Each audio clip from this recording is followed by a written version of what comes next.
5 huge mistakes I made racing the Free Peaks Cyclocross 2025, and if you're thinking about tackling next year's edition, you don't want to miss out on these. Number 1, practicing hiking beforehand. I have a newfound respect for hikers, and I kid you not, if you live down south, we just do not have beasts like this. I'm talking the first one you go up, I think it's called Simon's Fell. It is so steep.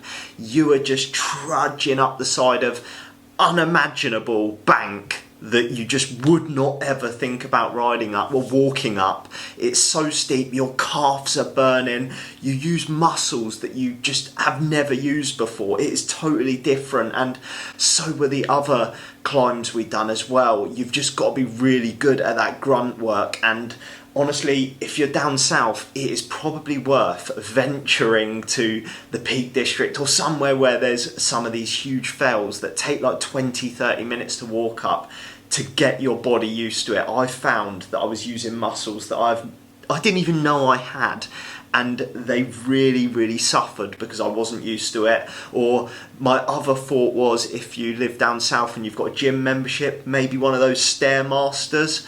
I mean, don't take your bike in the gym and look like an absolute chopper on the Stairmaster, but just finding a way to get used to like 20-30 minutes of just clambering up steep terrain, because it burns and it is savage. Number 2, bike setup. I massively overlooked this. I was like, just get my cyclocross bike out and we're good to go. I had a 40-tooth chainring on the front and my easiest gear was a 33. That was a huge mistake looking back now, because there were so many sections that people were able to ride because they had easier gears, and honestly there was so many points where I was just like grinding out like I was doing a gym session, like low cadence work on the bike, where I just didn't have enough gears. The terrain is just incredibly steep is the only way of putting it, and there's certain sections that you can actually ride, but it was just as hard to ride for me because I didn't have the gears to be able to spin up a nice cadence, and it felt like I was just putting more strain on my muscles all of the time where I was just grinding out a gear. So if you can change your setup, get a smaller chainring on there, bigger rear cassette, it'll massively help up these climbs. And also the tyres, I stuck with 33s because that was what was already on my bike, but you can go up to 35s. I know bigger isn't always better, ladies and gentlemen, but in this case every little helps, because the descents are carnage, everything is brutal, and you want to try and make the course as easy as it can be. It's not easy at all, but these little adjustments will hopefully improve your experience. Number 3, preparing for rough descents. This is where I massively lost a lot of time. The descents are 20 to 30 minutes. Around my local area, we're getting about 60 seconds of descending. Like some of the long trails, you might get 5 minutes, and you are so underbiked, no suspension, thin tyres. People are probably looking at us when we're going down these descents like, why is he on a road bike? Yes, exactly.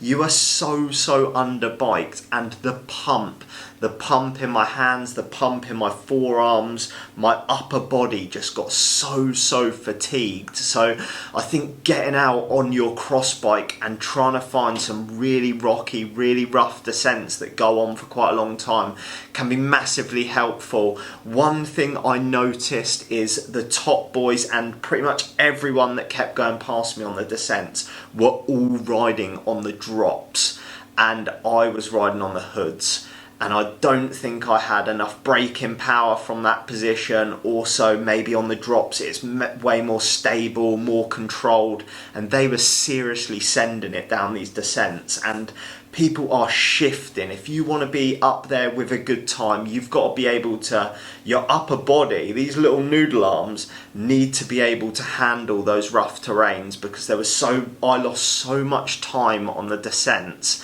where I was just so fatigued working so hard, and you're so tight and everything is tense that even when you come off the descents, your legs are then just screaming at you because they've been tense, your upper body's tense. It is wild. So same again, if you live down south and you're not up to north, it might be worth venturing up there before the race, like a couple of months before, if you can turn it into a little trip, to practice some rough descents, because we just don't have that down south where you're going downhill for like 20 to 30 minutes on a bike that you just shouldn't be on for those descents.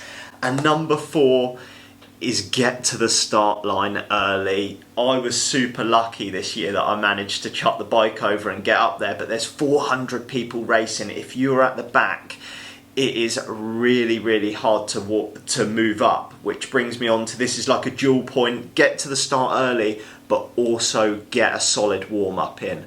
I did not do any warm-up. I was so nervous, and I just sort of thought, you know what, the first 8K's neutralised. When they say neutralised, it's full gas. It is literally, it's as fast as I can go. Maybe the front boys, they're probably thinking, oh, this is quite chill, this is neutral.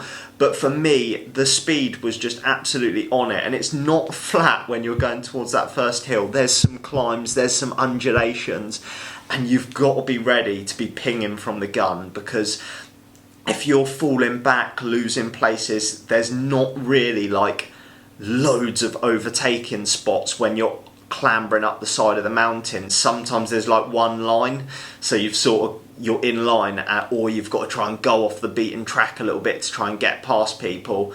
But get a solid warm up in, because the start is pure carnage and it is full gas. Number 5 is fueling. Now, this is something that I didn't account for, is the fact that I took gels and chews with me. What I should have done was a bottle with carb mix in, some carbs in. I decided to have water in my bottle, gels and chews. A big problem was that it is really, really hard to take gels for the first, it's probably about an hour and a half at a guess before you get to the road section. Once you get there, you can take gels. The problem is, all the way up the side of that first mountain, all the way down, there's no time to be taking gels and stuff. But I did see so many people, while they were lugging their bike, they'd reach through, get their bottle out, take their drink, and then be able to get some carbs in while they were like clambering up the side of the hill. It's really hard to take your hands off, get in your back pocket when your bike's in the way and stuff like that. So I ended up probably going a little bit too deep and burning too much glycogen on that first bit, and then when I hit the road section, I'm popping a load of gels. Then I ran out of gels until I got to the next pits. I need everything fucking got. I'm cramping like a bitch. Walk up here. That's bike right. Yeah, bike's right, body's not. And you're just absolutely putting yourself in a hole. So if I ever am stupid enough to sign up again, I'll still have my gels and chews, but I will also have a carb mix in my drink, some carbs, so that I know when I'm going up the side of the mountain, I can quickly get that out, have a swig, and I'm still just constantly topping it up, because I suffered with some serious cramps in this race towards the end. Cramp like no other. A big bonus tip, you have to carry survival blanket, waterproof jacket, and a whistle. I noticed a lot of people had this stuff strapped to their bike, not in their pockets, leaving their pockets free. One thing I done is I had a waterproof jacket in one pocket, the survival blanket in another, and then my cameras in another pocket. Realised I had nowhere to put any of my fueling. I had to shove it up my bib shorts, sorry. So a massive thing I think a lot of people I saw doing is strapping it to their bike. Maybe even I saw some people using it as protection on their bike for carrying their bike, because there's big segments of bike on shoulder. So another bonus tip, the 5 are now turning into 7 tips because they keep just coming at me while I'm sat here. But is get used to lugging your bike, grunt work. Get it on your shoulder, get used to carrying your bike. If you've got to go to the local woods and look like a nutter, and dog walkers are like, why has he got his bike on his shoulder? Just go and do it, because my shoulder was so sore from just like the amount of time.